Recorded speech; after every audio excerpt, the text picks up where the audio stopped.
This is the Dumb Sons of Bitches podcast.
Well, we are back, and today we have a very special guest.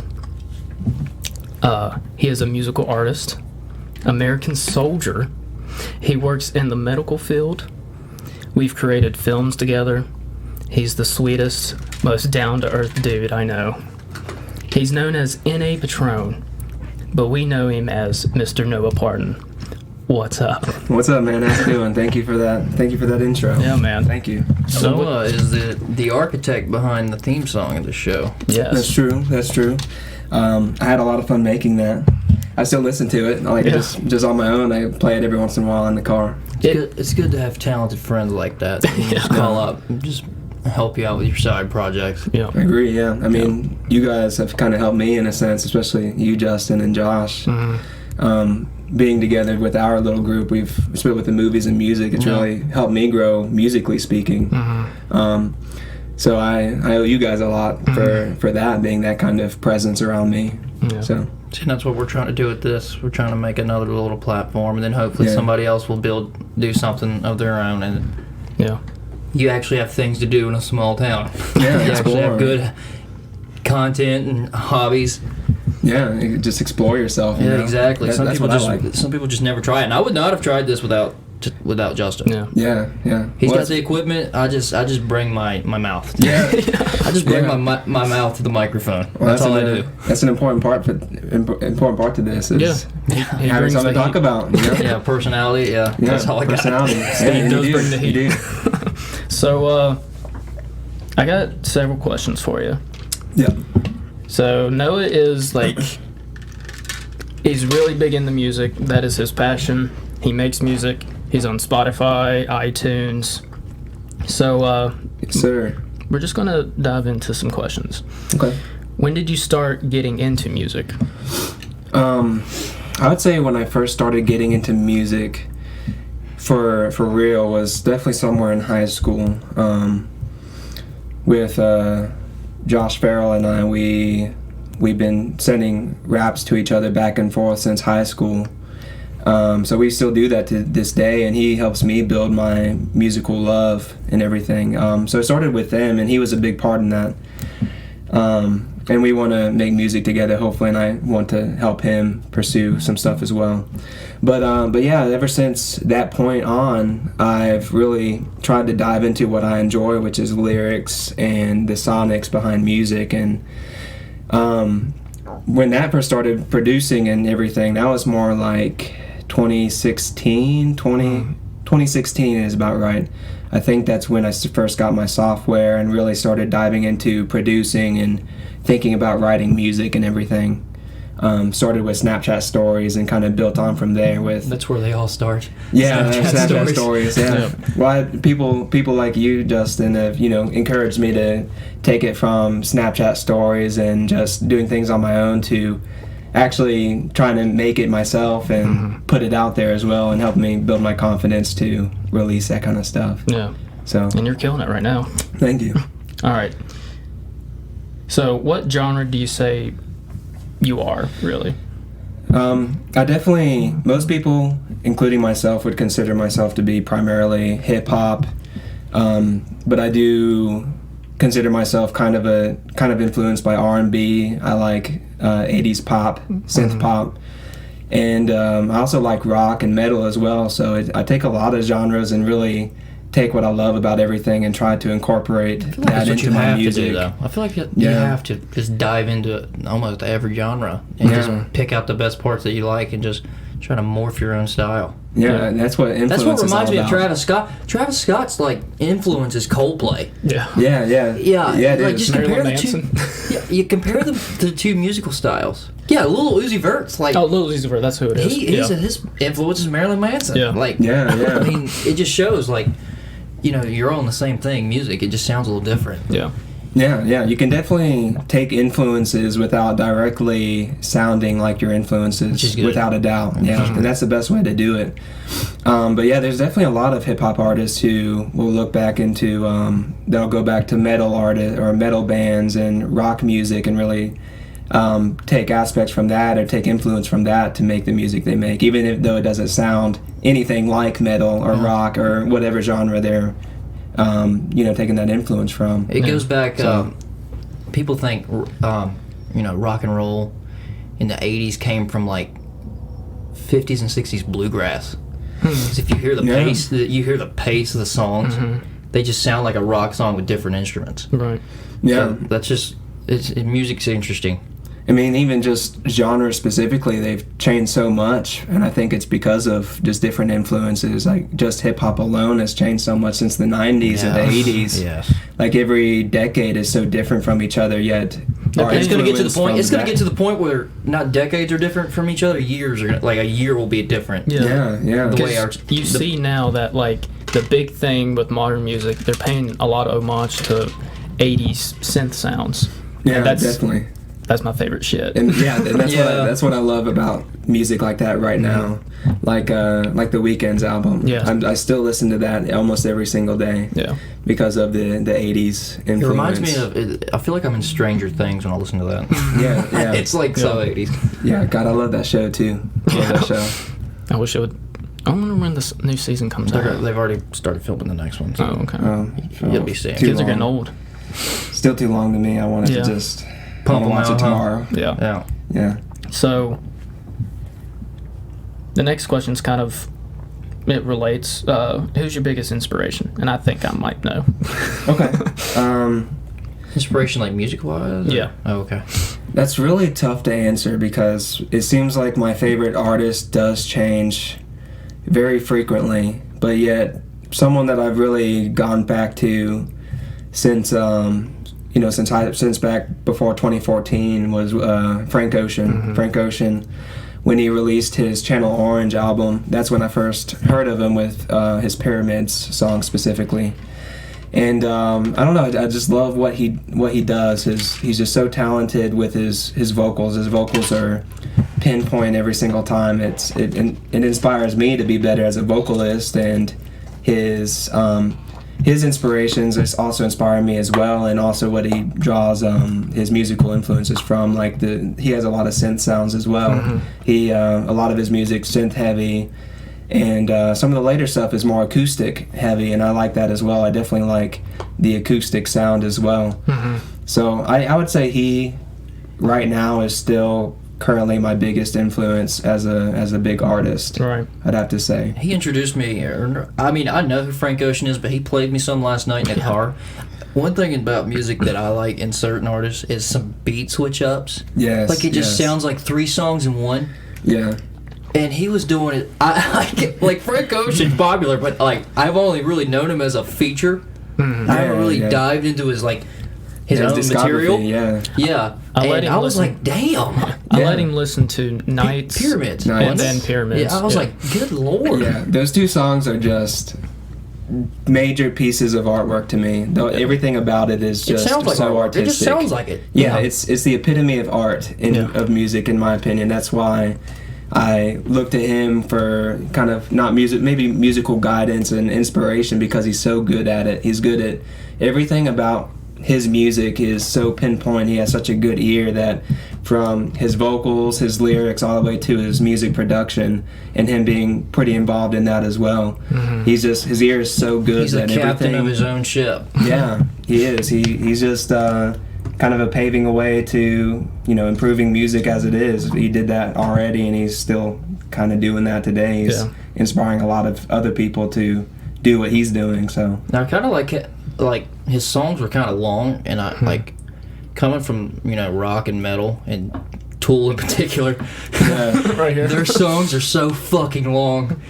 Yeah. Like, I have built an attention span to music that some people just don't have. Like, they're used to the 3 minutes radio song. They're or shorter to sometimes too. 2 minutes. They're getting shorter. Yeah. They get shorter, but yeah, like, I kind of appreciate that nowadays in music. Like, if I see a 5-minute song on an album, I'm like, good job. Yeah, it's different. Good job, because you're testing people's patience. Right. Yeah, yeah. Who maybe are casual music fans. They don't dive into it as much. They don't appreciate lyric as much. It's a lot of it's sound nowadays. Yeah. That I notice. But yeah, that's something I appreciate too. Yeah, The thing about you two, your songs are kind of short, but it's like it pops so well. And like, oh, you can work minutes. out work out a short song. I mean, Kanye West fucking does it. I mean, he pumps out like a 40-second song, and you're just like, what the fuck was that? I think the longest song I made, it's a little bit longer than 3 minutes. That's Shadow Lullaby. And I definitely want to make music that's longer. I guess for me, starting off with shorter songs I think that's the best way to start off. You gotta kind of grow into it too. Yeah, I feel like you need to garner some sort of attention and, you know, like you said, attention span before I start creeping into the really long, in-depth content. And that's kind of what I'm trying to work on now, is stuff that goes a lot more in depth. Beats and songs that go past 3 minutes, which is kind of my record at the moment. But I think with people that can make 5 to 6 minute long songs or longer than that, and if you can do that and keep someone's attention, generally, like the general public, keep their attention for the whole time and they're all consistently entertained, that's very impressive. That shows very your skill. impressive. That shows how skilled you are. Yeah, you're definitely a musician at that point if you can regularly put out music 3 to 5 minutes long or longer and consistently entertain people. Right. That's a pretty big milestone to me.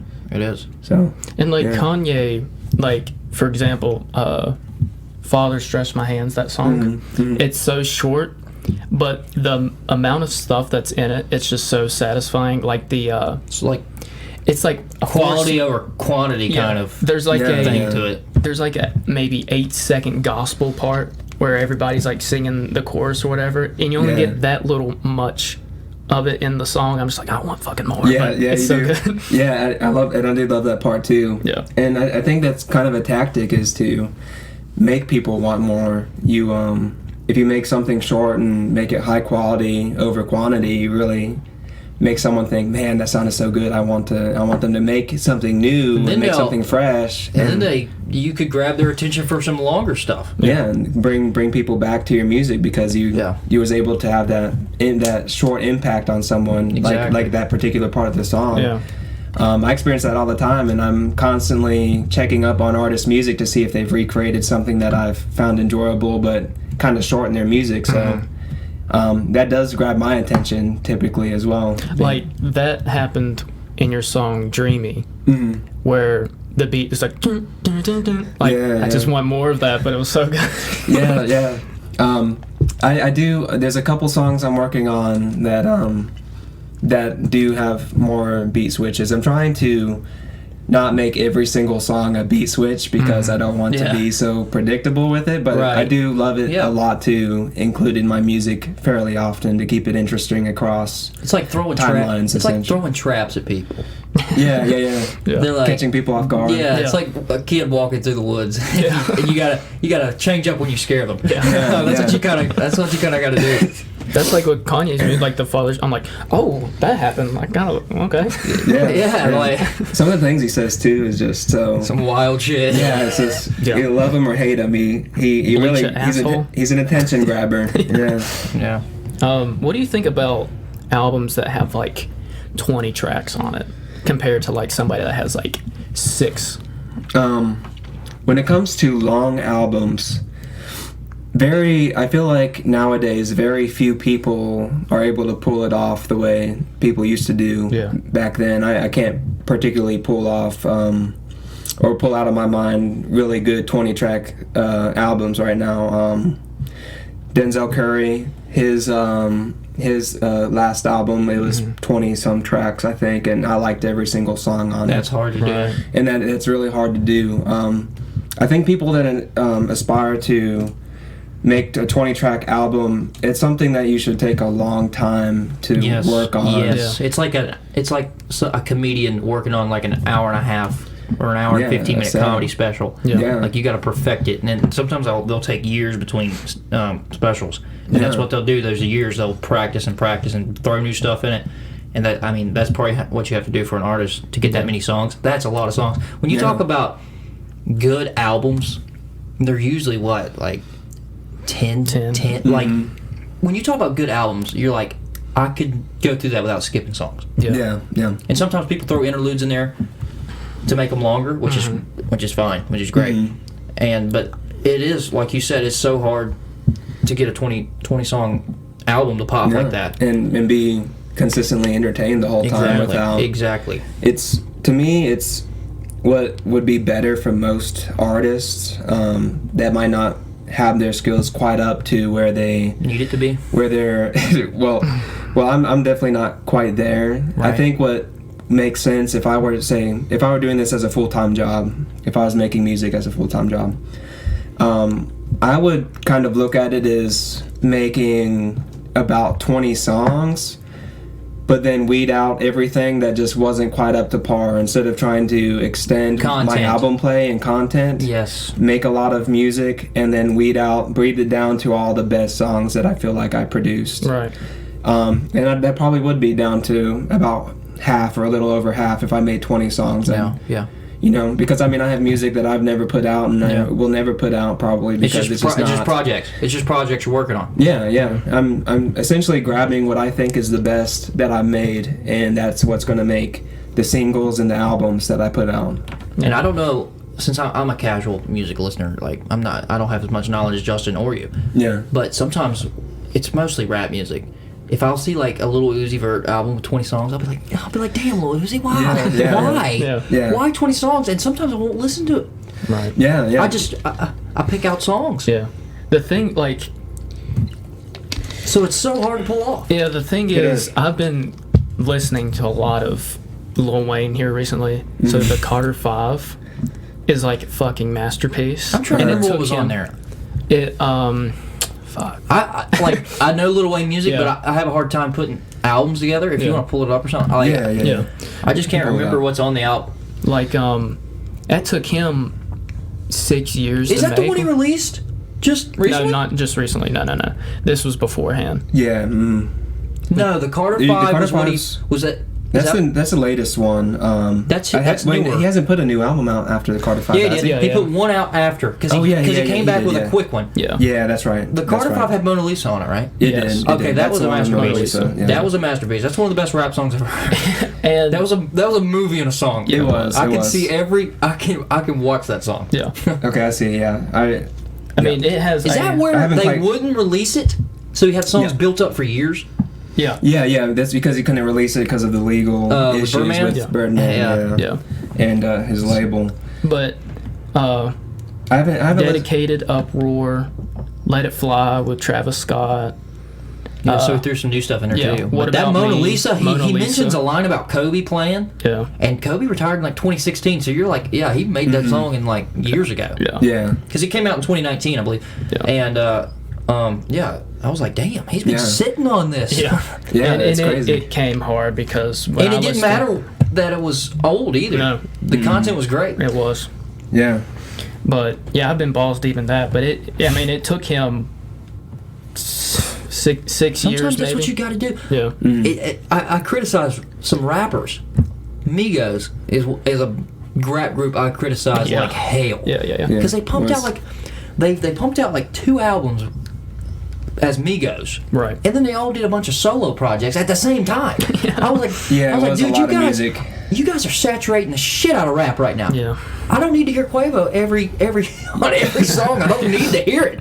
Yeah, That's why I like J. Cole and Kendrick. Yeah. yeah, they take a space it lot out. of time. Yeah. Yes. They spend time on the quality of their music, and some people don't. Some people genuinely don't care about the time people spend on music. Sometimes some people want those popular artists to just push it out. And people on Twitter are always like, "We need this, we need that." Yeah, I was like, right "Let now, them get ready because they're gonna make it, and you're gonna love it until they make. You're gonna love their songs until they make a new album. Yeah. You're not gonna forget about them. Yeah, like you're gonna until re-listen to Migos them makes a over new and over album, again. I will not listen to them." Like Rihanna, she hasn't dropped an album in 2016 is when what was that she needs- album? Anti? Was that what that album's called? What is that album? Yeah, she made it in 2016. Yeah. And she Yeah. hasn't made another one since. Just- And people are begging for it. That's what you need. Yeah. I feel like that's what those stars need to do. Yes. Yeah, they need to spend time with their content and really, and another thing people like to talk about is artists need to kind of live some extra life. They need to live more life and have new experiences Exactly. and That's stuff. why I think J. Cole's gonna spit some fire. Yeah, He's he- good at this protest. I mean, listening to J. Cole and his music, you can tell he really thinks hard about the topics that he talks Yeah. about. Oh yeah. That's why it takes so much time, because he not only has to think and ponder on these ideas and these topics he talks about, but also write it and make sure it's sonically, as perfect as possible for people to keep coming back to it. And, that's why he's such a big artist. That's why he's such a genuine artist, because He's genuine. He cares. Exactly. He That's the word. cares. That's the word. The thing is about him, when he first started coming out, he seemed more like radio music to me, like club music, but now he's more his sideline. articulate. He's like a more articulate rapper. Yeah, Kind of like yeah. Kendrick. Yeah, his his when he first started with the sideline story, and I'll say his 2014 Forest Hills Drive album is when it really started. That's when he was already Yeah. famous. Yeah. He took off in a new direction. Like I was like, oh shit. Yeah. Yeah, That that's, album, what was it? For Your Eyes Only. yeah, that one was. Oh my god, it very was different. a story. Yeah. It was. Yeah. And I feel like that one was very underappreciated. I didn't see a lot of people paying it a lot of attention. Because there wasn't a lot of hits. Those personally. songs were long as shit. Yeah. I mean, Yeah, and they were more moody too. yes, they were. They definitely weren't radio. They weren't made for the radio. They were They made for need people to radio think stations about. that play shit like this. Right. They do. They do. I mean, you get like you got your Spotify, that throws music at you at your personal taste. Yeah. I think hit radio needs to Step try it to up. find a way to do that. Yeah. Yeah. I think they would have a lot more fans than If you what heard- they think they would. And If you heard a B-side track on a radio station, you'd be like, "Oh shit, they know this song too." Because Yeah. they know this song too because I know this song because I listen to it, on Spotify. Yeah. I feel like that's where radio's kind of. When's the last time you listened to radio? I listen to like the Bear every now and then, Yeah. but every now and then it's not. I used to listen to it every day. Yeah. yeah, I used to. I don't need also. it anymore. Yeah. They need No. to try. Radio needs to try and invent themselves again. The Yeah. dime. Yeah, They're falling behind. It's not even close. I said they're falling behind. The streaming services. They're gone. Yeah. They're gone compared to the streaming services. Well, a Yeah. lot of like radio shows are moving to podcasts. Like, for example, K92, like you remember the morning thing? the Now morning. they have a podcast because Well, it's a good It's a idea good way to because- reach other yeah. people too. Yeah. Yeah. I think someone making radio stations for those, both for those people, for people who have albums with songs on them that get overlooked, that are really good tracks, as well as people that go unnoticed as well, specific artists go unnoticed. A radio station to bring those people up and show that content would be not only good for the artist but good for the people as well, to expose people to more music than just what's hot. What's hit? Right. That's my argument about Drake. Drake's got a lot of hits. I don't like He his hit does. music. I like Yeah. the stuff I find deep in the album. Yeah. Yeah, I like yeah. that kind of stuff from Drake. That's my favorite stuff from Drake. And I knock him for the Hotline Bling. Yeah. I knock him for the Tootsie Slide. Yeah, I don't need to hear it. I like the deep shit he has. The recent album that he dropped though, a lot of people are talking shit about it. Because it's but not what they're used to. Yeah, I actually prefer that album than his other ones. Yeah. Yeah, I really want him to get back to being more experimental and being. I like him when he's aggressive. Yeah, I love his aggressive music. I also like him singing though too. Yeah, and I think when he sings, there's certain moments where it just, it's not like a lullaby. It's not slow music. It's when he sings in certain tracks, it's really really good.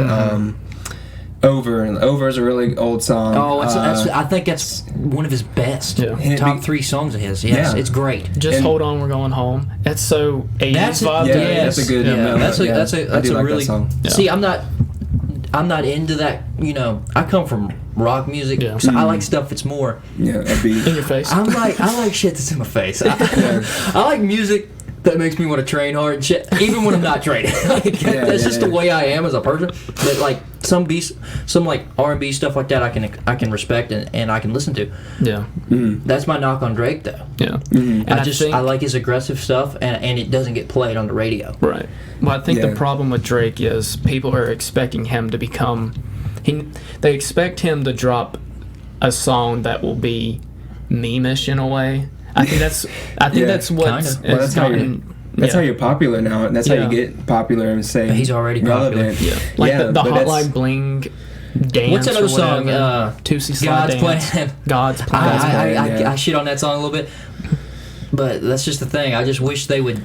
I wish radio stations. I don't know why I'm bitching about it, because I can just look up the song anyway on Spotify that I like. Yeah. But I'm just like, I think more people need to hear some of the other stuff he has. Right. Yeah, I agree. some people really just aren't interested enough in music to really spend a lot of time with it. You know. Yeah, it's kind of like movies too. Yeah, that's true. A lot of people are into like Fast and Furious. Those kind of hit movies. Yeah. I had an argument about Fast and Furious the other day. No, I won't say the other day. A few weeks ago. Yeah. And it's like, well, this guy was arguing with me. He's like, they're fucking cool as shit, and they get people to the theaters. I was like, that don't mean it's great. It's good. That don't mean it. Yeah. That don't mean anything. Really. It doesn't impact my life. It doesn't impact. It has no impact. No. That's what I'm saying. Yeah. I mean, Yeah. Yeah.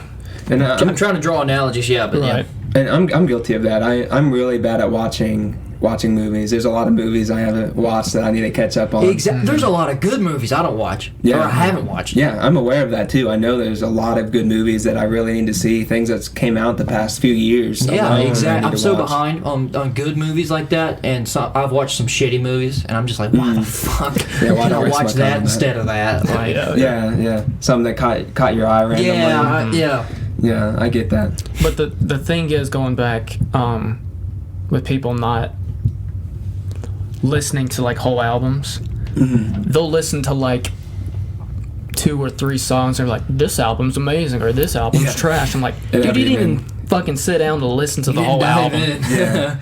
Don't say Every that. time I look at a new album, I go straight to Genius. I'm like, I gotta know what the fuck they're talking about. Yeah. I gotta get some context. I gotta get something. Yeah. Genius is an amazing website. I love it. Genius is so helpful to me. It is. It helps me essentially research music and try to really dive into the lyrics. It's really hard to know what some artists are trying to say every once in a while because they're so poetic and artistic in the way they say things. Sometimes you just need that extra hand to You need a little handbook see what there, they yeah. are trying to. And the good thing about being artistic like that too is you can kind of apply your own meaning to it as well. If you don't go to Genius, you can also kind of try to apply it to yourself and make it a song that's for you and that helps you in your day-to-day life.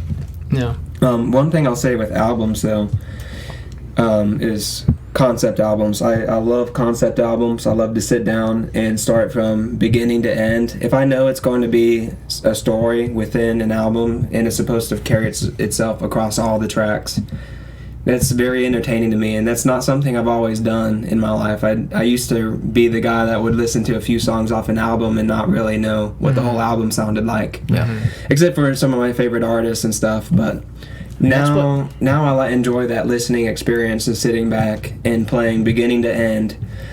An album, what they're trying to say, and getting the full story, and not just one song's worth of content of, like we were talking about how J. Cole and Kendrick as well. A lot of people, they're very detailed in their music, and you don't get the full picture just listening to a few of their hit songs. You get the full picture listening to their whole album and really trying to understand the lyrics in that music, and also the sonics of it too usually play a part in the mood of the beat and the track. It all ties together to make a full story and a full idea. That's what albums should be too. And it's what it should be. Yeah, that's what albums should be. If you think of our forms of entertainment, we get entertained by, some people get entertained by podcasts. Yeah. Some people get entertained by TV shows and their stories and books. One thing I've been guilty about is I don't read enough. And me and one of my buddies were talking the other day. We were like, we're missing a form of entertainment. Yeah. So I downloaded Audible. I was like, I'm missing. I watch TV shows. I watch movies. I listen to podcasts. What am I not doing? I'm not listening or reading books. That's a form of entertainment I've been missing. Yeah. So like, it's kind of like an album. It's a story. I need more stories in my life like that. And I just think that's what albums should be. They should be stories. And that's just kind of how I view them. And if they're not like that, I don't hate the album. I'm just like, man, they missed an opportunity here. They had me.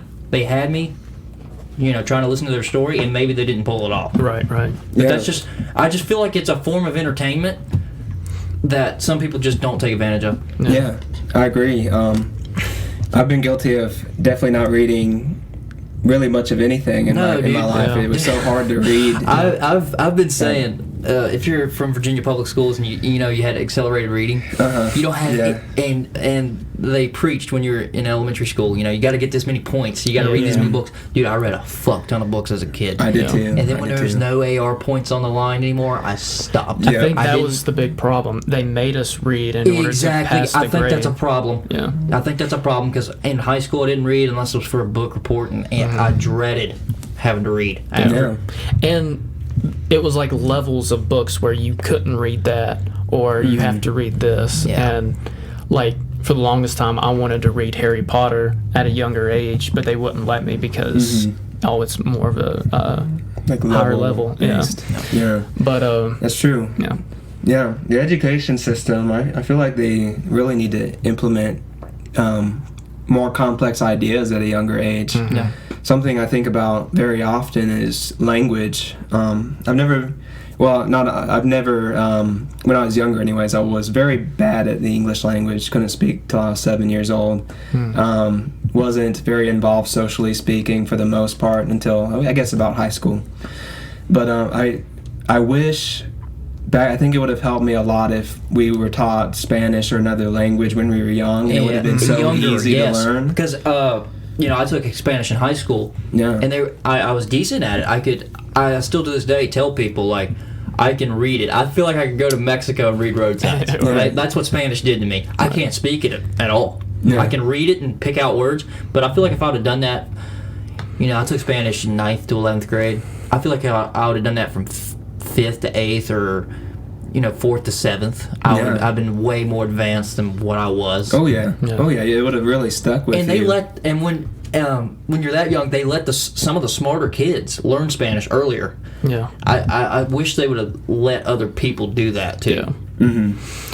Because like other countries, they speak multiple languages. The fuck out of English. They teach in their schools, in their education systems, they teach their native language, and then they always teach English, or they generally teach English. Not every country, but most of them. If they have a proper education system, they'll teach English, and they'll also teach other dialects and other languages as well to young kids. All the very young kids, they'll have at least 2 languages, if not more than 2 languages that they learn at that age. That's such a skill, being bi or trilingual.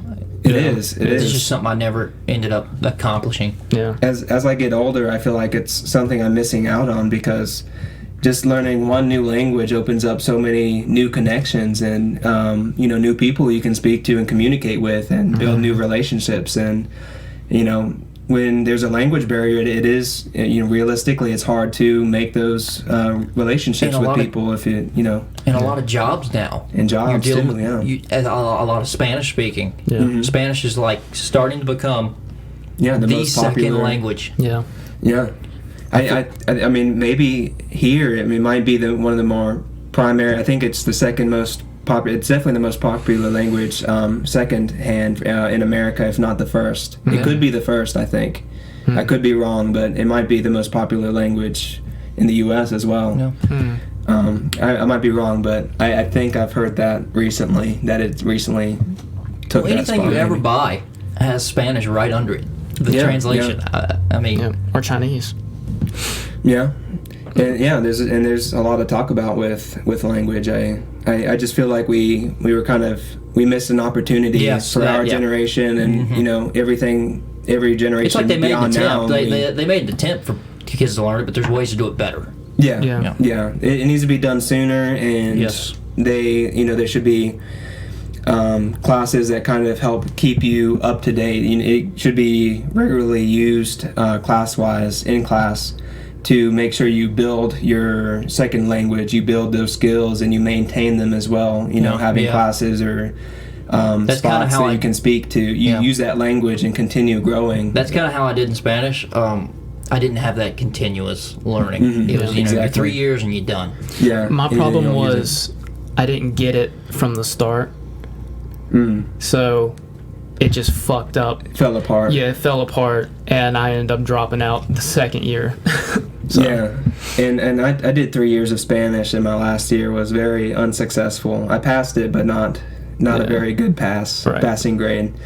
But yeah, for me, it was just such a difficult class at the time, being in high school and having difficulties with language as well. It was very hard for it to stick with me. And today I'm definitely far from fluent. I understand some words, but I don't understand a whole lot, unfortunately. And I as I grow older, like I said, I wish that was different. absolutely. But I pulled this book out, this book when it back to like album stuff, and back to books as well. Books have really helped me. I've been getting into it more now recently, reading books to help me with my music. Right. Because books have so much content, and honestly, just say, to the listeners, I'm halfway through this particular book, and I have a notepad with maybe 20 to 30 words. I have no idea what they mean. Yeah, it'll improve your vernacular. I mean, and I would have never been exposed to a lot of these words if I wasn't reading. Yeah. And it's something that's becoming more interesting to me because there is a lot of content to pull from that. And it's, when you read and if you try to find a way to apply it, you can find a way to apply the knowledge you take from books. This one's more science-based and stuff, but it's also the book's called Quiet. It's about introverted individuals. It's a book I'm reading to help me with the album I'm working on right now. The books help me a lot because what I'm trying to work on album-wise is a concept, essentially of a story of an introverted character kind of based off of myself. And I want it to be about 7 tracks long.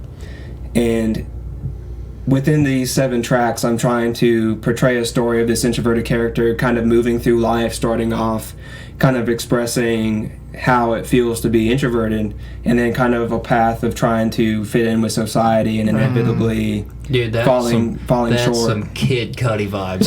That dude, fuck. Yeah, and it's been this book's been very helpful to me because it's about being introverted, and it's given me ideas that I've never really thought about as someone that myself I consider myself introverted. It's opened up some like real science-based facts that I can apply to my music and kind of think about. It's kind of philosophical in a sense, and it's opened my eyes to a little bit more of the idea of being introverted. Even though I'm already introverted, the book helps me open my eyes to other people and how they feel. And it helps you elaborate more on you describing yourself too.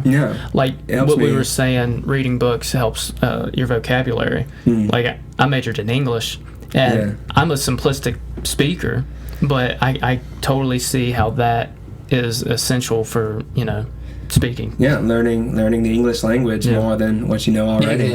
You can't learn, and like there's no cap on what you can learn. Definitely not. There's no ceiling.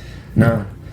Yeah, and yeah, I genuinely think more people should read books now too. I used to think it was not that important. Right, yeah, right. exactly. Me too. I mean, Yeah. I was burnt out on it for years Yeah. from what I did Yeah. as a kid.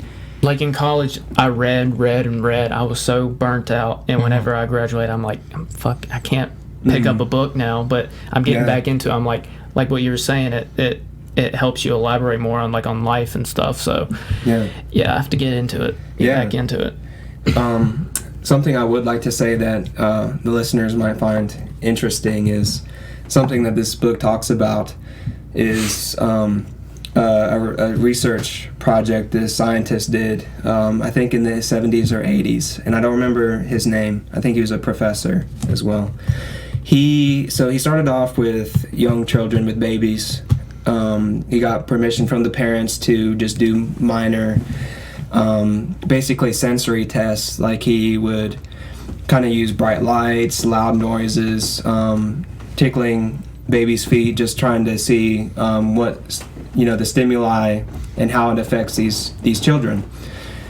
His hypothesis was that those with higher sensitivity to light and sound and to touch, to feeling, those would be the ones that would be extroverted, and the ones that were more mellow and the ones that heard loud sounds, didn't cry, they weren't freaked out by these different things. He hypothesized that they were introverted.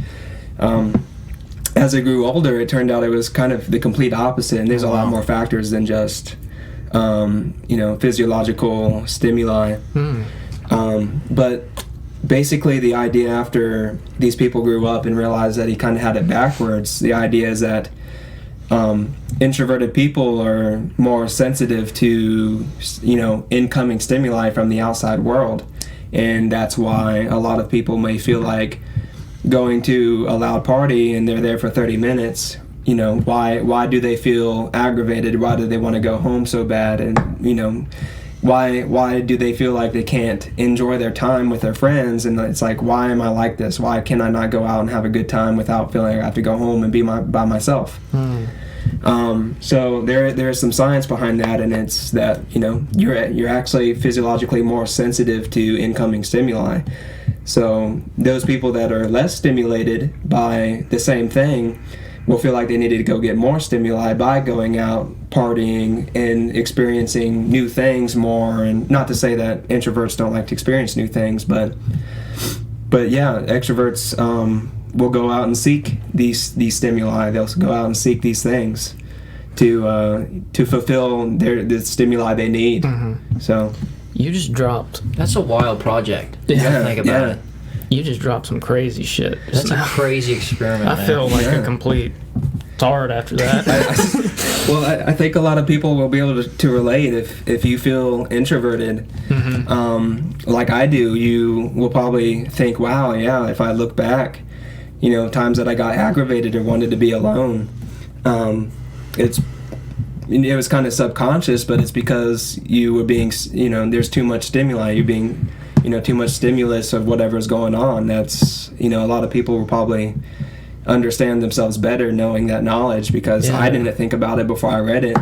But after I read it, I looked back and was like, yeah, that's why I didn't want to be at that party for so long. I was overstimulated, and I wanted to go home. Wow. So, yeah. That's fascinating. Yeah, it is. I need to find you a wouldn't book. have known that without reading a book, Yeah. right? Yeah, I would never came across that information without reading this book, probably. I need to find a book that relates to me. Yeah, and it's out there. It's got to be out there. I'm gonna start. I've told my friend this. Like, I'm gonna make a goal where I'm at work. I'm not gonna be able to read physically.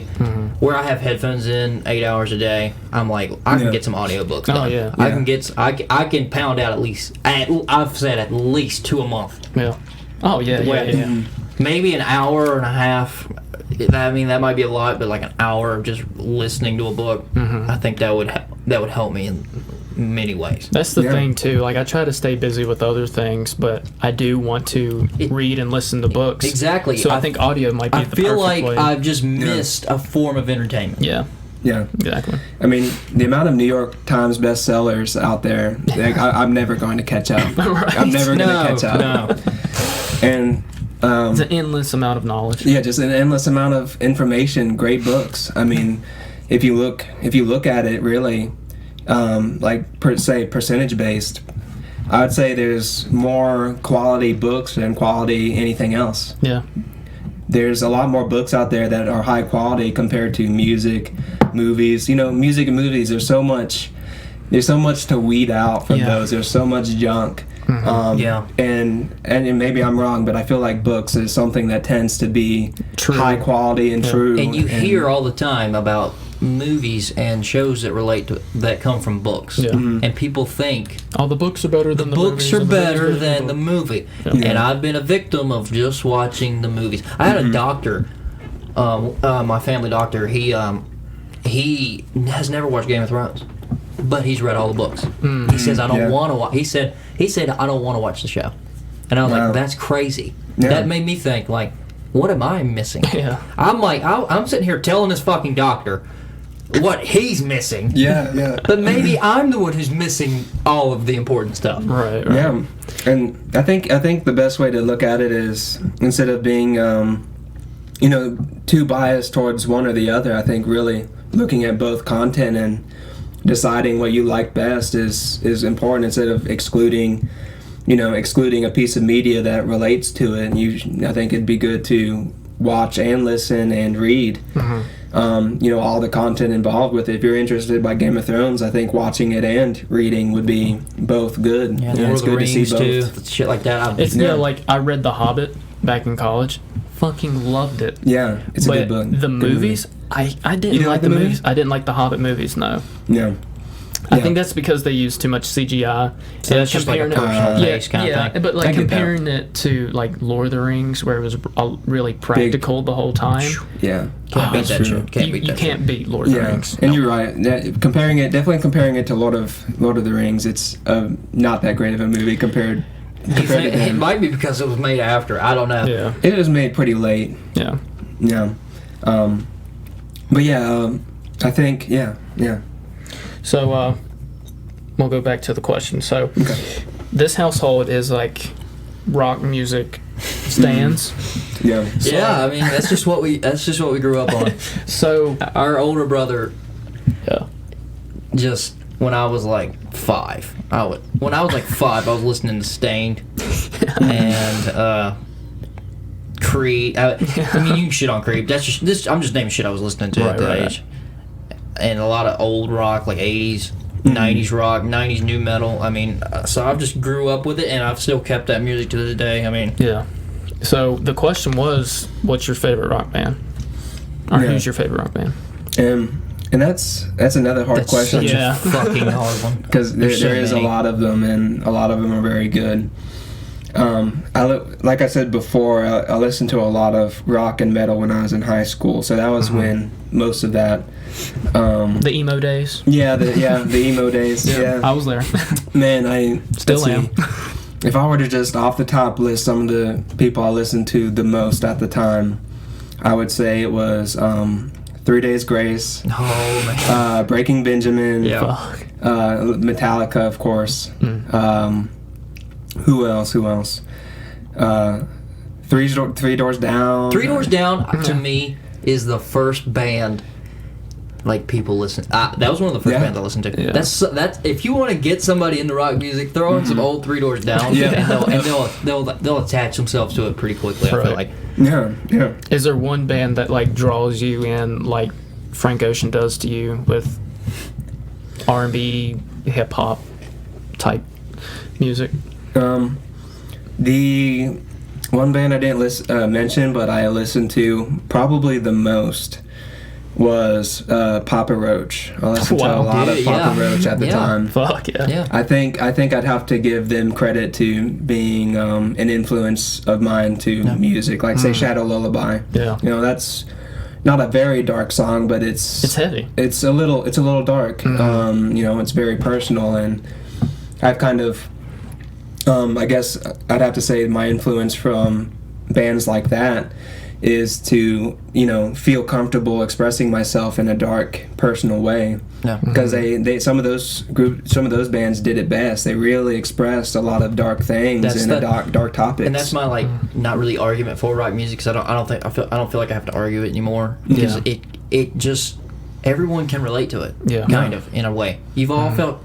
A lot of rock music is about feeling shitty and trying to get through. It really is. It is. Relationships. And I feel like everyone can relate to a type of rock music. That's why I try to tell people, find a couple rock bands and just listen to what they say. I mean, there's so many subgenres. Because not everybody you can could relate fit. to country music. No. Not everybody can relate to rap music. No. I feel like everyone can almost relate to rock music. That's why I think it's so important. Yeah. And going back to Three Doors Down, that was my first concert I ever attended. Nice. I was in 7th grade. In the pit. I mean, you can't say much about a Three Doors Down pit at a concert, but I was so small, surrounded by those big people. Because Justin remembers me in 7th grade, how small I was. And I was in the pit for Three Doors Down and fucking Hinder. And I was like, Jesus Christ. But yeah, I just feel like everyone should find a band.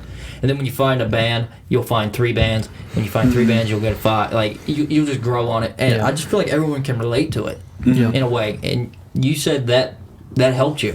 Yeah, it did. Because they express themselves differently. Yep. Yeah, it makes me feel like I have another sense of a emotional platform. I have. It is. It's something that's been broken through.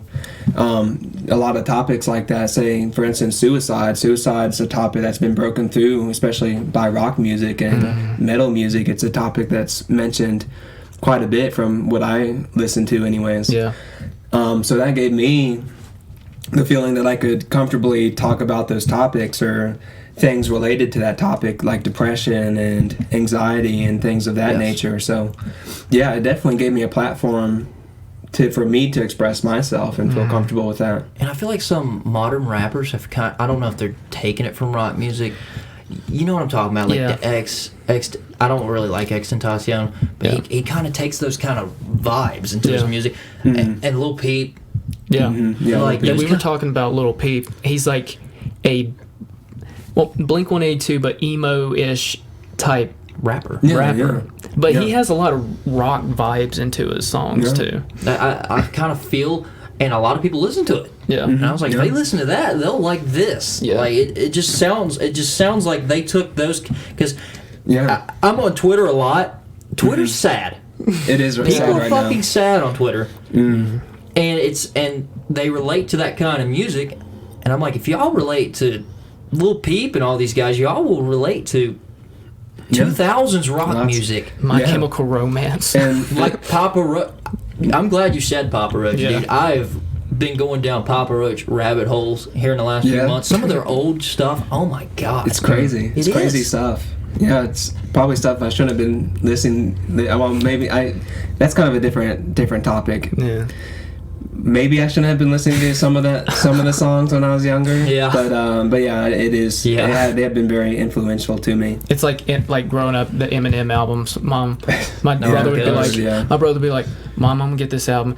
Get the clean version. It's like it's like my older brother. It feels wrong listening to an Eminem album, a clean version of it. Yeah. It's just. I think listening to clean versions of any album are That's not true. the way to go. I feel like you need the real thing. That's true. Yeah, you The showed up to unedited, hear the artist's story. the unedited versions of everything to me are better. Yeah. Yeah, no censorship.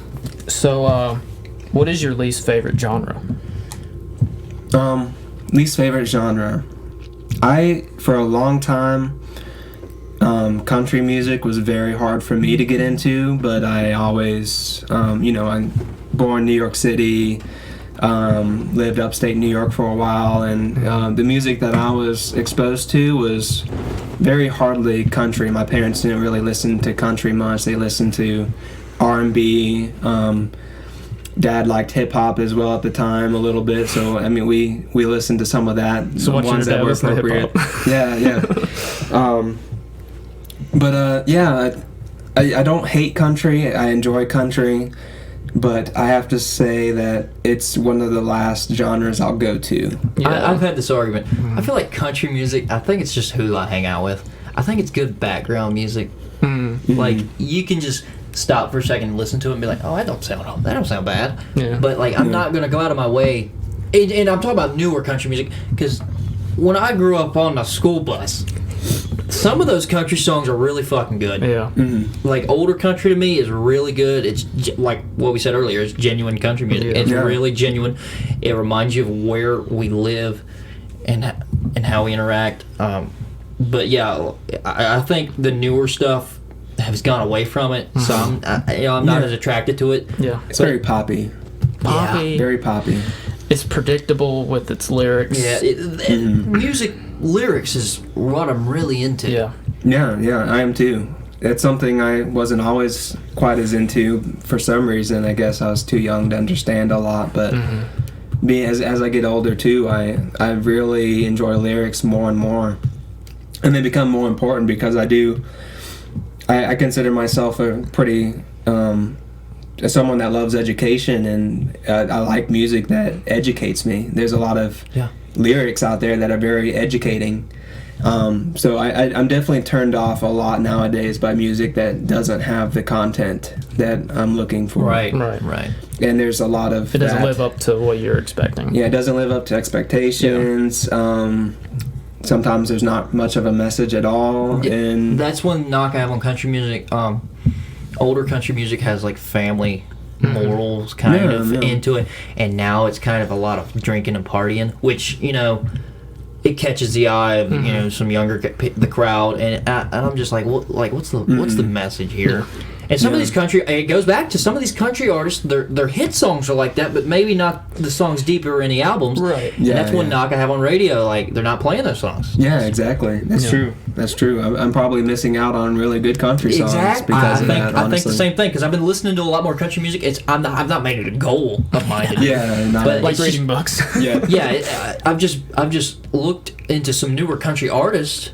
Maybe not as popular as some of the others. I've been listening to a lot of Chris Stapleton. Yeah. He's got that voice. That voice is insane. Yeah, see, and Oh, like there's artists out there, and Tyler Childers, however you say it, he's got some older sounding country songs, and you listen to those lyrics, you're like, damn. Yeah. He's talking about where he came from. He was like a drug addict at some point from West Virginia. He's got some fucking songs that you can know about. Yeah. Like oh, he did experience that. Yeah. that goes back to being genuine. Yeah. And I guess after our conversation, we could conclude that a lot of music on the radio is just not genuine. It doesn't. Right. It lacks that. It's eye candy. It's eye candy. Yeah, for your ear ears. candy, eye candy. Yeah. Yeah. Yeah, and I agree with that. There's one song, it was years ago, but it was on the radio. It's strange. It's a strange song, but it's one of those songs that are like, that's some good meaningful shit, and it's Gautier, somebody that I used to know, That's a good song. and that was on the radio. That's a good It was, fucking song. yeah. It was such an odd sound. It was different. I kind of would link that with Hosier, Take Me to Church. That fucking Yes, song. Take Me to Jesus Church. Christ. That song was That's insane. that on the That's radio. heartbreaking. You're just It like, you're was. giving people a taste of what I want you to give them. Just give them the rest. Yes. Yeah, that's more music that we need on the radio. Yeah. It's music Yes. that people can really connect to like that. God, that song's so heartbreaking. Yeah, it is. It's very Take Me heavy. to Church. Oh, yeah. That song's very heavy. I still listen to that song Yeah. every once in a while. Yeah. Yeah, every once in a while I play it and I'm like, damn, I forgot how good this was. Yeah. Yeah, and it genuinely gives you a feeling. It you put it on and you feel something. Yeah. You feel emotion. You and that's what I love. kind of just some songs you can be doing stuff and distract yourself from, and maybe not hear it. That song you hear the whole song Yeah. when you listen to it. Yeah. So, we've had this discussion before. When is your debut album going to drop? Because I'm ready for it. I know. So currently, it's something that I wish I could drop right now. There are. I'll take a little look here. I think there are specifically two songs that need a lot of attention. I think generally the full album is pretty much complete or has at least been produced. The beat's been produced. With everything going on today's time, my mind's been pretty focused on other things. Yeah. It's something that I also need a better place to record at. Vocals are difficult to record at home. I don't have the best spot to record it, and it kind of goes back to quality over quantity type of deal. Because I feel like if I really wanted to, I could push a song out all the time. I could push a song out once a week or more often than that. But I'm so picky with how my music sounds. I really, I have a checklist of things I want each song to be able to do. I wanted to, say for instance, this album's supposed to be a concept album about an introverted character. I'm really trying to pay specific detail to each song. What part of the story is it telling? Does it connect to the next song, the next track? Yeah. And are the lyrics impactful? Do they make someone feel something, or do they maybe educate people on how someone like me feels, or maybe it'll be something someone can relate to? I have all these things I really want to check off. When someone listens to the full album, I want people to feel all these different things and also be sonically good as well, just sound good. So the biggest process is weeding out everything I don't like, fixing it, and making sure it fits, it fits what it's supposed to fit. Because considering the album is kind of timeline based from beginning to end, I have to make sure everything makes sense within the timeline I'm trying to make as well. So compared to some other artists who might just write a song, and there's nothing wrong with that, making singles. I made my own singles, just a singular message in one song. Compared to that, I genuinely want to tell a full story across the 6-7 tracks that'll be on the album. So because of that, I don't want to say it's going to be a long time. I think I'll be able to produce a date and announce it the second that I figure out where I can record regularly, where I can go to. I want to make a studio, have a little spot where I want to insulate it and make it prepare it to sound good for vocals and vocal recording. And as soon as that's complete, which I am working on now, I bought supplies and I need to go just hang them up and get it ready. After I do that and I have a place I can regularly go to record, then that's when I'll be able to look and think, okay, I'm going to come here to this spot and record this day, this day, this day, and I should be able to accomplish this much content in each day. Yeah. Almost like a job, kind of turn it into a job. I get up, I go somewhere, and then I do it, and then I come back home. That's when I'll be confident in giving a specific date, because I can make a schedule for myself and make myself accomplish that goal. I mean, that's what we're trying to do with this podcast too. Like we want to set up where we can just go record and and do what you got to do, like almost like a job, a fun job. It's like go do the damn thing and then go live. And then go back to your normal life. And I think that is important. It's important to kind of separate the two. It's a little more motivating to get up, get ready, and get dressed and go do these things instead of, for me doing it at home. Sometimes when I'm at home, I have instances where I'd rather do other things and distractions. I've noticed that my attention span when I'm at home is not as good. Where we haven't been to the gym in 2 months, I have a home gym, which is great. I'm used to 2-hour workouts at the gym. I work out for 45 minutes. And that's still pretty good. I've said it on another podcast. I feel like this has been beneficial, working out from home. But I just notice my attention span at home is just not what it would be at a gym. So that's the thing. It's attention span. I wouldn't say I'm lazier at home. No. I just have more distractions. I'm at home. I'm at home. Because when you're at a gym, you got... You got a different atmosphere. Yes. I mean, it's just different. And so at home, I got 45 really good minutes. I pump it out then, and I'm done. And that's important too, is really making yourself feel like you're in the place of work, whatever work you want to do. Exactly. So like if you made a place to go do a podcast and you had the full setup and everything, that'd be so much easier to just go sit down and do it. Less distractions. Like the gym. When I go to the gym, I'm doing it more outside now and doing calisthenics and stuff. But when I used to go to the gym, like when I was overseas, I went to the gym at least once a day for a good 4 months, with a good friend of mine. And when I got to that place of work, aka the gym, that's all I wanted to do. I wanted to work. I wanted to I wanted to add goals. I showed up with my goals, and there's nothing else to do but accomplish my goals. Yeah, there's nothing there. Yeah, That's what you're there to do, and when you do that at home, you're at home. Like it's just a different kind of. It's a different environment. It is. It's hard to. I mean, and I talk to people all the time. You know, people like empty gyms. They like to say, you know, I like a gym to myself. And I was like, well, motherfuckers, if I wanted an empty gym, I would work out at home. Yeah. I like the atmosphere. I like seeing other people, you know, accomplishing goals and building themselves. Especially like the attractive women, you want to impress Exactly. them. Well, that's that too. That's just male shit. You know, Yes. you're trying to impress women. But me and Noah actually started sort of weightlifting at the same time. Remember we had a weightlifting class together? I do, yeah. I was so small then, and that's where I learned how to build myself. Me and Noah. Yeah, Pat. Yeah, and Pat. Yeah. Pat was my lifting buddy the whole time. Yeah. Yeah, it was just a small town, An hour a day at the end of the day. It was your last class of the day, and that's just where you went to work. And that's where I kind of built that gym work ethic in that little 45-minute class in 11th grade. I definitely learned more things about myself at the time because I was always a pretty scrawny dude as well, and I was kind of.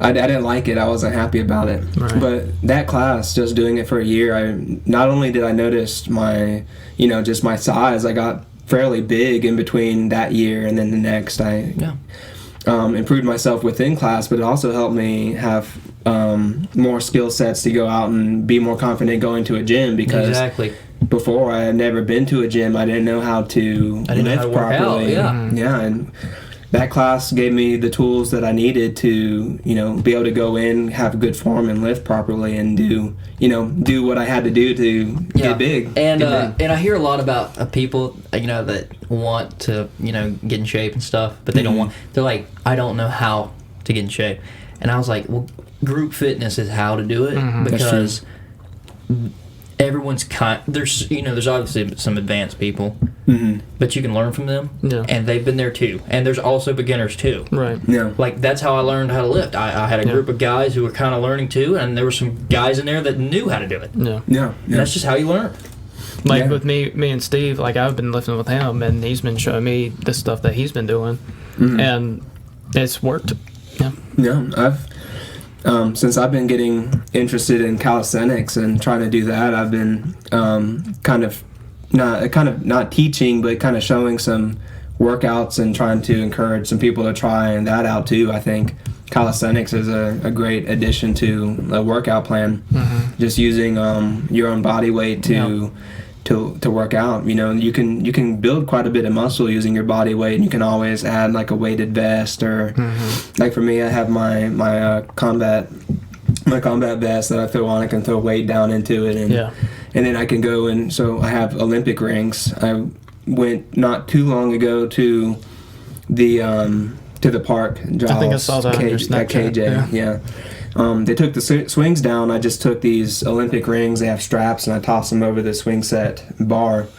And the straps are adjustable, so I could put up the rings to do pull-ups and do different things with pulling motions. And then I can lower and do ring push-ups, ringed assisted dips, just regular dips. And it's tough. What you're saying right now, what you just said, dips, pull-ups, and push-ups. I tell people, get good at those. Yeah, if you basic get good at movements. if you get good at those, whether they're weighted, whether they're body weight, whatever. I don't care if you can do 2 pull-ups. Do them. Yeah. That improves so much of your physical fitness. Body weight exercise like that. I tell beginners all the time, get good at push-ups, dips, and pull-ups. Yeah, agreed. Because they will help whatever big lift you're trying to do. Yeah. One thing that I like to do now, if I may not work out every single day, but I at least get like a good 15 minutes of some sort of exercise, and that typically would involve just doing, like 3 sets of 12 of just, body weight push-ups or a modified version of push-ups if you can't do push-ups, as well as pull-ups. You can, if you can't do a pull-up, you can do an assisted pull-up. You can do one with those elastic bands. You can do it with elastic bands to assist you. And at gyms, they have assisted dip machines and pull-up machines. I tell people all the time, I don't care how many you can do, just do them. Yeah, there's ways to modify those workouts to build up that skill before you can do the real thing. If push-ups and pull-ups are too difficult, there's ways to build yourself up to a pull-up. You don't have to start off being able to do a pull-up. Right. The way I did that, because I had a hard time doing just a single pull-up. Honestly, I think it's because I didn't activate those muscles really ever. So it was between form and then just lacking the strength. Yes.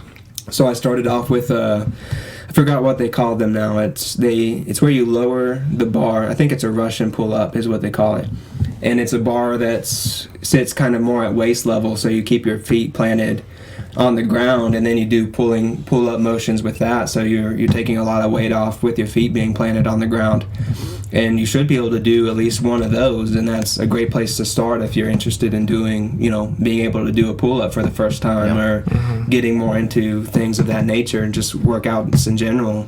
Just learn and figure out that modified version to build upon and get that foundation. Yeah. So my thing is, I've been running a shit ton and I've been biking a lot, but I've been doing push-ups, I've been doing crunching and stuff just to maintain. I'm not really getting bigger just because of all the cardio and stuff. It's just maintenance. But I'm maintaining the form of push-ups, crunches and stuff, so it won't be as hard as when I go back to the gym when they start opening up.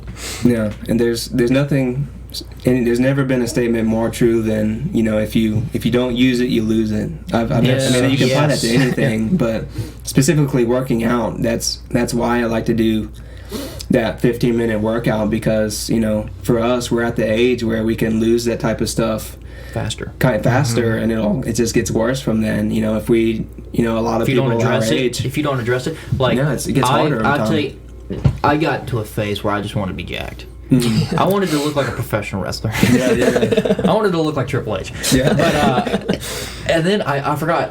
I used to be a marathon runner. Wow, I didn't know that. Yes, I ran 30K. When I was 19, I ran a 50K. Or 50K, yeah. And when I was 19 and 20, I was into endurance training. Yeah. And then I got so burnt out on it. I was like, I'm tired of weighing 150 pounds. I'm trying to get bigger. And I got to about 190 in like a few years, and then I tried doing cardio again, and I struggled. And I was like, I used to be this cardio king. I don't want to distance run like that for a while. So I've gotten back into running sprints. And I've been running sprints during this whole quarantine, and I've gotten way faster than I thought I would. Right. Yeah. So it's just, you got to try new things, especially during this time. Yeah. But it's just, like you said, if you don't use it, you'll lose it. And I lost speed because I stopped doing it. I lost endurance because I stopped doing it. And now you implement it back, and I'll never get that back again. You'll have to train like a madman to get that again. But I've gotten to a point where I'm content with my cardio. Yeah, and that's good. And for people like us in our 20s, we maybe you can lose things fast, but you can still get it back pretty fast. And that's why I think a lot of people should think about implementing at least a daily something short 15-minute workout. Dude, I have been walking every day. Like at work on my break, I will walk almost, if it's not a mile and a half every day. I listened to like this not a medical podcast, but like a health podcast, and he says, dude, you need at least 10,000 steps a day, and that'll do wonders for you. Yeah, that's the only thing a lot of people really need, honestly. Some walking. Just walk, because a lot of people do have jobs where they just stand or sit for a long time, and standing's different, but walking around and being mobile, that's going to both increase your cardio and increase your mobility as you grow older. Extending your legs and just keeping your muscles warm, keeping your heart rate elevated a little bit. It makes a big difference over time. Yeah. So last question, then I'm gonna get into some topics. Well, quick questions. Okay. And then we'll get into topics. So the last question was, where do you see yourself in 5 years? In 5 years. Boy, this could be a long one. Yeah. This could be an elaboration. I'll keep it short. In 5 years, I see myself releasing my first album. Yeah. I know. Hopefully he sees himself doing that in 5 months. I would say in 5 years, at my point right now, education-wise, I'm trying to be a physician's assistant. In 5 years, I'm really hoping, and from my prediction, I should be there. Graduated from PA school, and I'd really like to contract out and work overseas as a PA. While I'm single, I plan on being single for a long time at this point. Focus on education and career building. I want to go overseas and work as a PA, work with soldiers, and just focus on making a really strong income. Contracting out overseas makes some big bucks. So I can really do that and not worry about, worrying about having a wife or having kids to, at home to worry about. I can just go focus on my job and make quite a bit of money and come home and really set myself up with a nice home and set myself up with, just a career, nice place to live, and, try to set myself up before I hit 30 for a long and happy life. Yeah. You're a jack of all trades and a master at music. Thank you. Yeah, people think they gotta figure it out right now. Yeah. You don't have to. No. And everybody moves at different speeds. Agreed. And sometimes I question if I still want to do that. I've came pretty far, and I imagine I'll get far. I'll get to whatever point, I'll either figure it out or I'll just go with what I've been going with. But it is hard. It's something that I've thought about for a long time, and I'm still not sure. But I'm just going with what my heart's telling me right now, and it's working out so far. So that's all that matters. Hell to me. Yeah. All right. So we do Would You Rather on the show, so I got some Would You Rather questions. Okay. It'd just be quick ones. Okay. So, who would you rather make an album with, The Weeknd or Frank Ocean? Oh, God. Sounds like that's an easy one from what we talked about today, but I don't know. That's a hard question. I know you love The Weeknd. I do. I love The Weeknd, and we all love The Weeknd up in there. Yeah, that one question you asked, what my most inspirational artist could have been, it could have easily been The Weeknd as well. Yeah. The thing about The Weeknd and Frank Ocean is The Weeknd's kind of the darker side. Dude. I love that shit. Yeah, and then Frank Ocean's the more angelic side of alternative R&B. I think currently I would rather make an album with The Weeknd. Yeah. At this point in time. Frank Ocean, I love him. He hasn't dropped an album in a while. But the stuff that he's doing now with the more acoustic type of music, I love that type of music, but The Weeknd's musical interests currently fit my interest the closest with the 80s synth and R&B and hip-hop elements in his music. So I would say The Weeknd right now. All right. Which album is better? Damn by Kendrick or Astroworld by Travis Scott? Definitely Damn by Kendrick. I thought about this too. He showed me the question a while ago, and I was like... That's a tough question still. I answered it quick, but... Where I'm such a Travis Scott stan. Yeah. Astroworld's his third best album, in my opinion. So I don't think a third best album could beat Kendrick's best album, in my opinion. Right. Yeah. Damn is I think Damn is just as sonically pleasing as, well, maybe I'd say Astroworld's a little more sonically pleasing, because that's just what his niche is. Yeah. Yes. But the content within Damn is just the story. The story and the concept. It's a whole other element, and Astroworld kind of has that too. He's telling a story through the sonics and the lyrics of what Astroworld is and what it means to Travis. Yeah. But I think Damn does a better job at that and still remains sonically very pleasing. So I would go with that. Okay, who do you prefer, Eminem or Lil Wayne? I've listened to both very heavily. I would say Eminem has had the biggest impact on my life. This between the amount of content he's put out and how quality it's generally been. Wasn't a fan of Revival like many people. I don't think anybody was. Nobody really was. But all the albums and the content that he's put out is just so influential to me that I'd have to consider him as the best one. And a lot of people consider Eminem the best rapper of all time. There's a lot of people that feel that way. And Lil Wayne's in that conversation too, but I think Eminem is generally given that credit more. So Right. So I would say he's been most impactful, and I'd probably pick him over Lil Wayne. Okay. Not to discredit Lil Wayne No, by any none means. of these are getting discredited. No. Yeah. All right. They're tight. Yeah. Kanye or Drake? Jesus Christ, you could have a fucking podcast about that. There was a time where I'd say You know my answer. yeah, you know it's my you know my answer. it's Kanye. I'd say Yeah. Kanye definitely. Move on. Okay. Yeah. You could go into that Yeah. for I could talk about that. Oh for a my long God, time, yeah.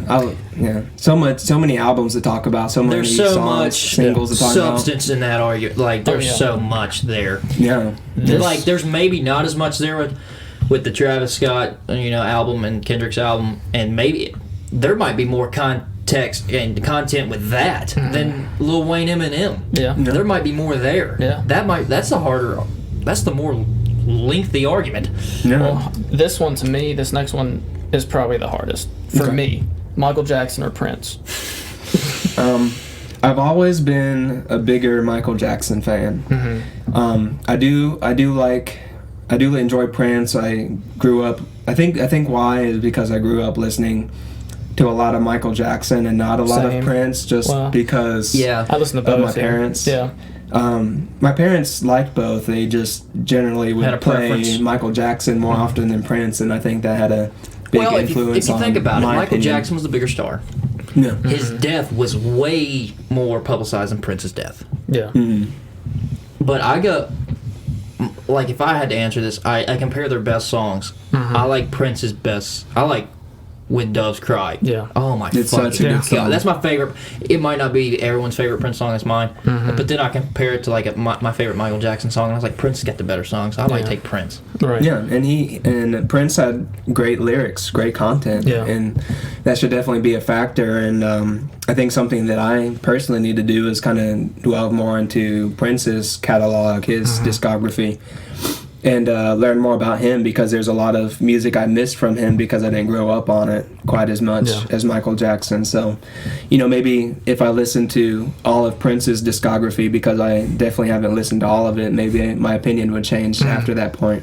I mean, I listened to both of them growing up because Mom had a little tape in the car playing Purple Rain. Me and Jeffrey wanted to listen to Purple Rain every single time. Yeah. But I think the older I get, the more I appreciate Prince music, because it's, I don't know, Michael Jackson's music seems to be more, everybody can like it, you know? Yeah. Prince is It more, is, yeah. Prince is kind of more of a cult figure to me, comparing to Michael Jackson. But Yeah, I that's think a just- lot of people can admit that. Yeah. So last question, this is just a funny one. Okay. Nickelback or Creed? Nickelback or Creed? Nickelback's a theme on the show if you guys have It never is. listened. We talk about them every fucking episode. What do y'all? We just we about? love Nickelback. We don't Defend get Nickelback. we don't get the Yeah. shit talk that Nickelback gets. I mean, Yeah. I kind of understand where people come from, but I don't apply it to me at all. Yeah.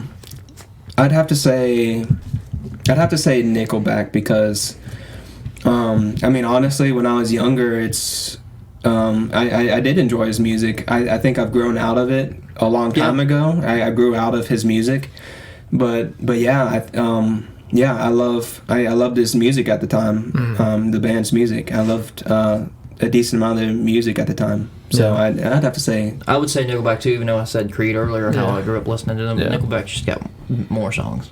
It's like Nickelback does have more songs, but it's hard to what's the word? Discredit Creed's like 3 or 4 massive singles. Yes. Well, that's an art. Yeah, Yeah. you could say that. Yeah. I Gotcha, think yeah. Creed might have the better song. Single? Yeah. If you compare, like how I did with Prince and Michael Yeah, Jackson, yeah. Creed might have their top 5 songs might be better than Nickelback's top 5 songs, but Nickelback's got more. It's kind of like Michael Jackson; he's got more than Prince. Yeah. Yeah. yeah. That's good. All right. Yeah. So we're gonna move on to some topics. Hammer out some topics. A lot of shit's going on this week. Yeah. You know, Yeah. a lot of dark shit. Let's just say it's this year. Yes. A lot of shit's going on this year, and it doesn't seem like it's going to stop. Yeah. I'm not even surprised anymore. No, it's like back to back. Something's new. Something's just horrific. Yeah. We haven't even got to the election yet. I talked All about the that on debates. one of the previous shows. I was like, you guys don't, where they're not campaigning this summer, they are going to be horrible in September and October. Yeah. It's going to be 5 months compressed into 2, and it's just going to be hateful. Yeah. Those 2 months, they're going to be hateful months. Yeah. Yeah. What's your take on all of this right now? The Black Lives Matter, just coronavirus. What do you think about all this? I'll start off with George Floyd. You know, rest in peace to him, and you know, thoughts, prayers going out to him and his family, friends, people that knew him personally. I think all of us can agree that what happened to him was very, very disgusting. The worst. I have to say the past week and 1 day, Something like week that. and 2 days now, I haven't used the term vile and disgusting so often in my life than the past week. Just from, you know, both between his death and a lot of people taking advantage of the situation as well, and you know, and there's a whole argument on that that I think it's a difficult topic, but I think there are people taking advantage of the situation and not genuinely thinking of George Floyd and his life, and in some ways the situation's not getting better from what's going on. And that's how I feel. A lot of people are taking advantage of his death in order to just cause chaos on the streets. And I've said this.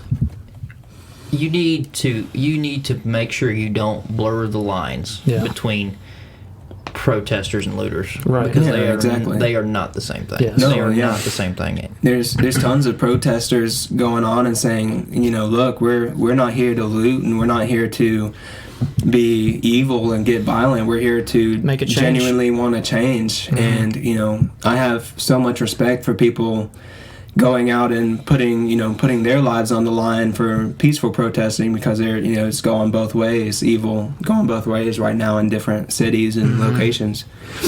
So I have a lot of appreciation for those who are taking the time out of their day, who could get arrested. Some people are getting arrested for peaceful protesting. So my heart goes out to them as well, and much love and support.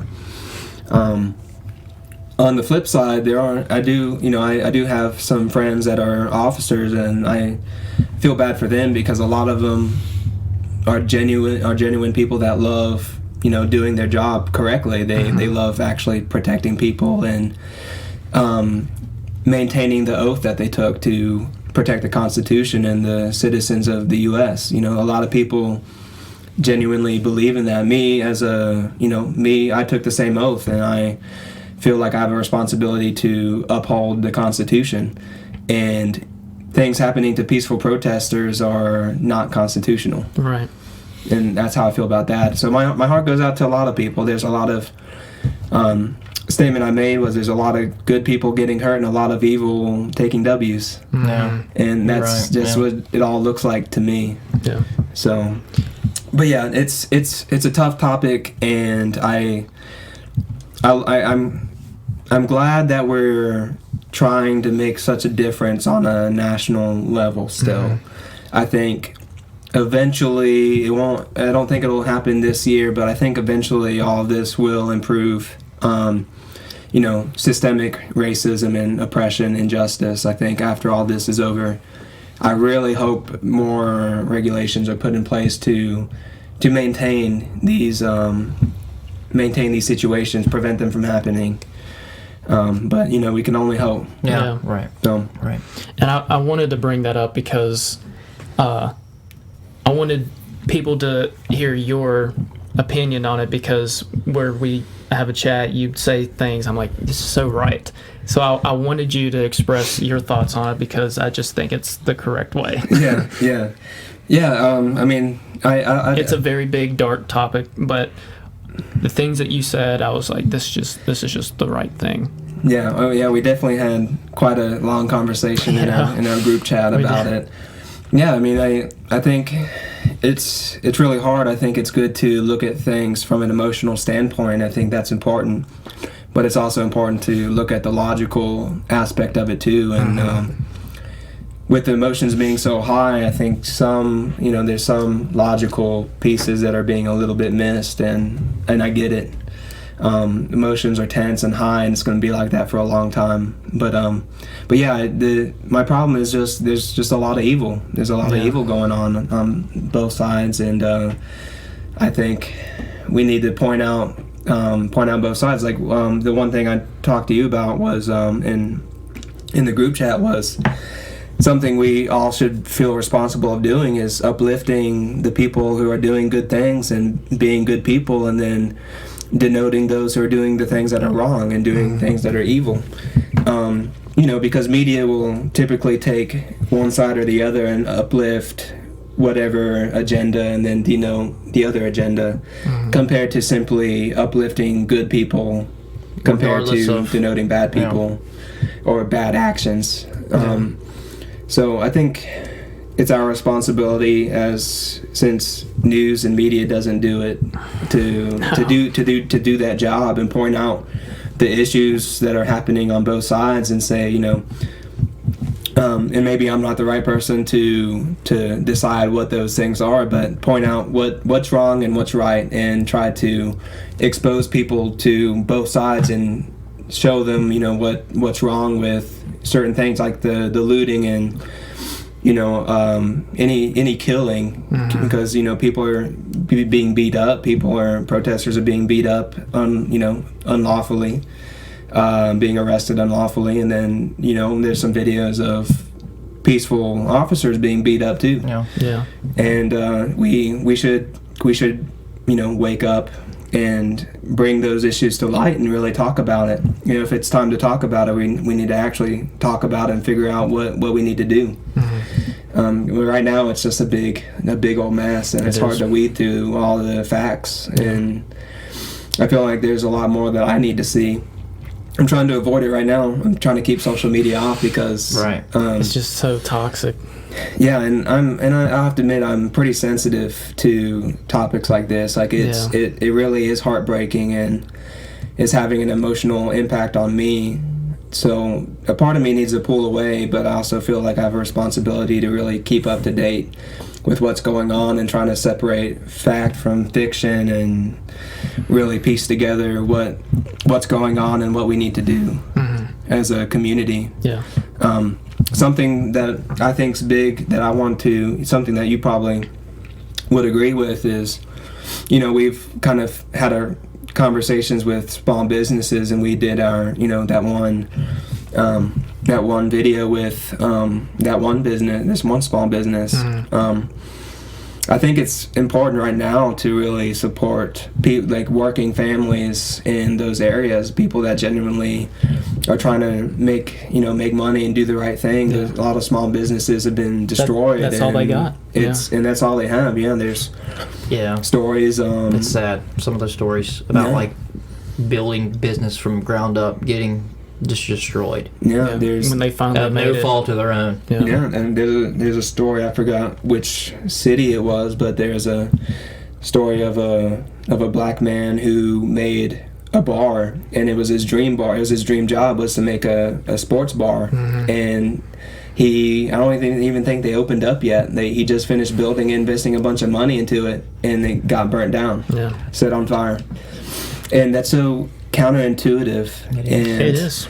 I think something that I had spoken to my dad about, I feel like one of the best ways to support, if donations not an option, then to find out what small businesses are still open and try to send money to those communities, those working communities that are trying to make a living and trying to rebuild themselves.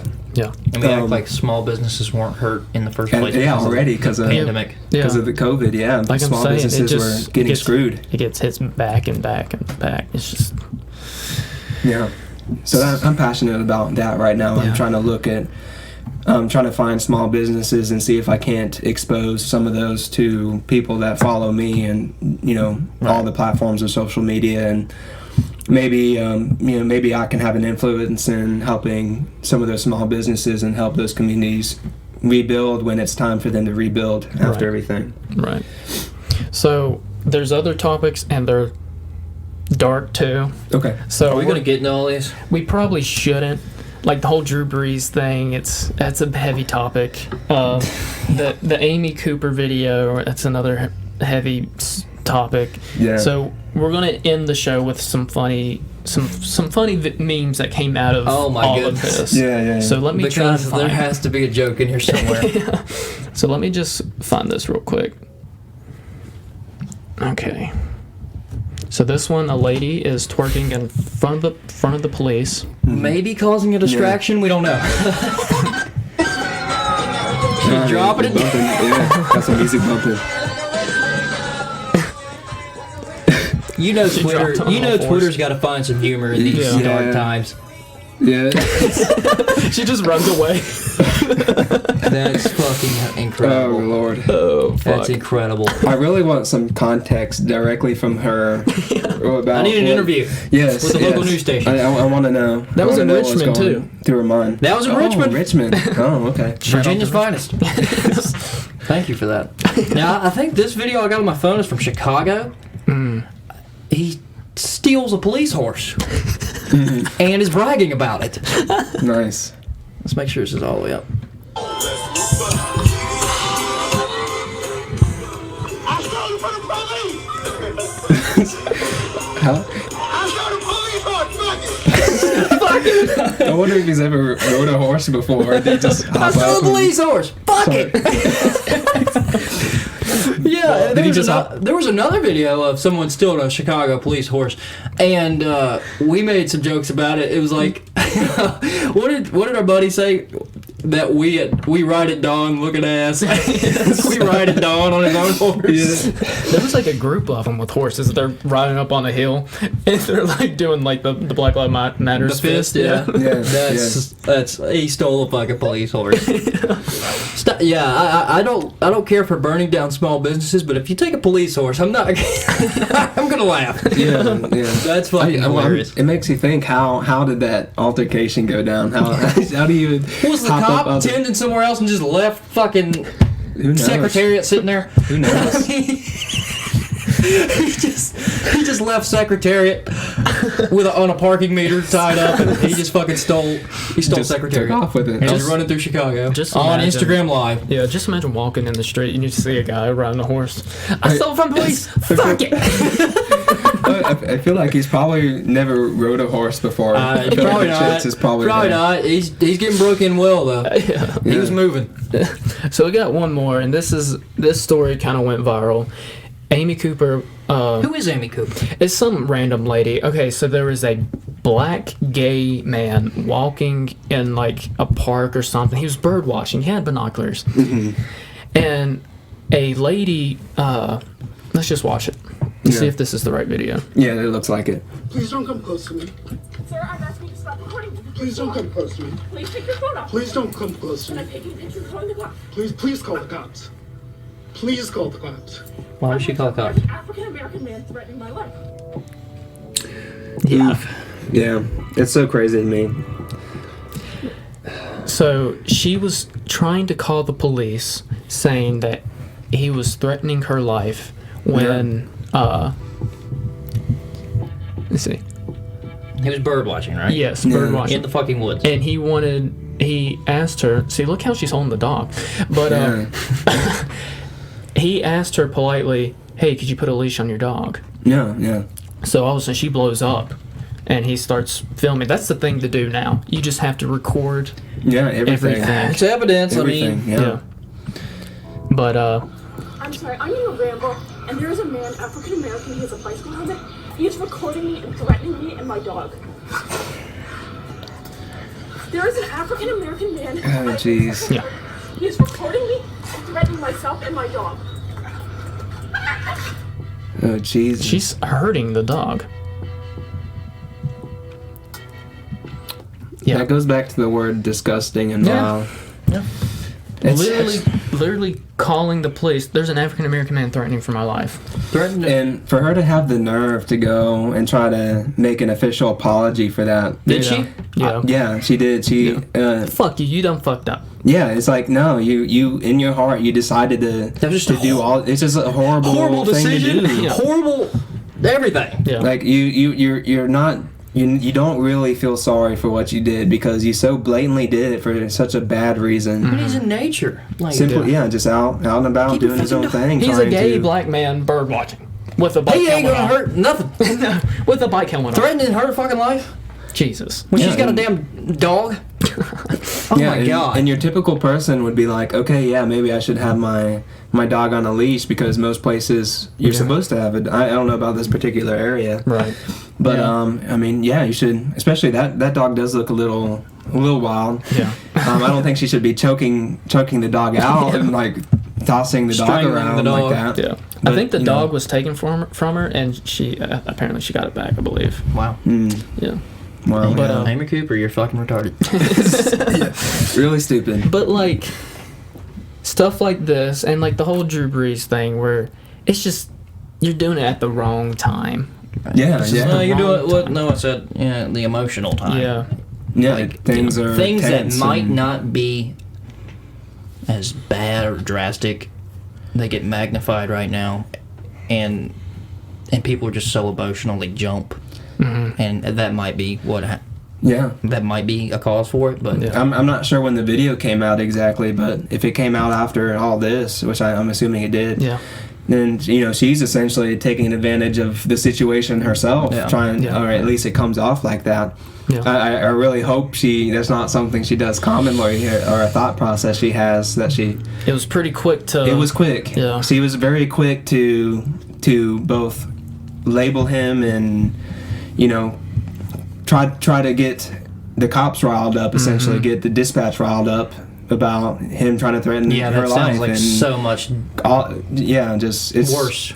insane. Yeah. It's insane. She should serve jail time for doing that kind of thing. That's She like- Yeah. she called the cops, for no good reason, and she made a false claim. Yeah, I'm about to say that was totally false. Yeah. So it's. I mean, I don't know. I don't know what kind of legal action they could put on her in that city. Where where was that again? Is that New York, right? New York, Isn't that yeah. Central Park? Central Park, I Yeah. think is God, Central Park's so big. Good God, I saw it in the Epstein documentary. It's in the opening credits. That motherfucking park is huge. It is. It yeah. is. Yeah. I've It never is been to big. New York, but that's probably the first place I'd go. I would want to see some grass after all that concrete. Yeah. It's nice. Yeah. Well, this has been a very long podcast. This has been It's been great. discussion. Yeah. Thank you for Yeah. having me. Yeah, we gotta do thanks this for being again. on. Yeah. You definitely have to be on. But everybody check out Noah on Spotify and iTunes as N.A. Patron. Check out the song Dreamy. That is my favorite song from him. It's Thank a you. fucking pop. Thank you. A lot of people do like that song, and that's kind of the direction I want to take my music, Yeah. sonically speaking. It's more like that song, Yeah. the way that sounds. Yeah. So, Well, thanks again for being on, and we got to do this again. of course, It was a good time. I'm always Good down to discussion. come. That was Yes. epic. See y'all. Yeah. Out.